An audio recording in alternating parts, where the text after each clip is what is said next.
Hi, நம்ம என்ன பார்க்க போகிறோம்னு பார்த்தீங்கன்னா, நம்ம வளைச்சி கட்டியிருக்கோம். கொய்யா தோப்பு தான் வளைச்சி கட்டியிருக்கோம். அதில் துளிர் அதில் பூ எப்படி வச்சுருக்கு அப்படின்றது தான் நம்ம பார்க்க போகிறோம். பாருங்கள், இதெல்லாம் துளிர் பார்த்துக்கிங்களா? இப்போ அந்த துளிரில் இது பூ வச்சுருக்குங்களா முக்கு? இதோ இதெல்லாம் பாருங்கள். இந்த துளிர்லையும் வச்சுருக்கு பாருங்கள். இவ்வளோ துளிர் வருதுங்களா? துளிரில் இதெல்லாம் பூ வச்சுருக்கு பார்த்தீங்களா?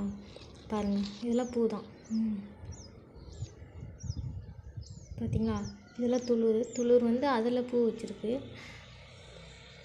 இப்போ இந்த பூ பூத்து அதில் காய் தாங்க கொய்யாப்பழம். நம்மளுக்கு இனிப்பான சுவையான கொய்யாப்பழத்தை கொடுக்கறதுக்கு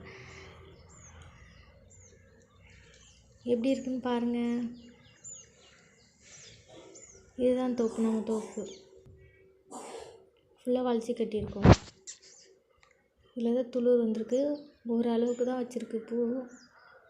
இன்னும் இப்போ தான் துளிர்லாம் வர ஆரம்பிச்சிருக்கு.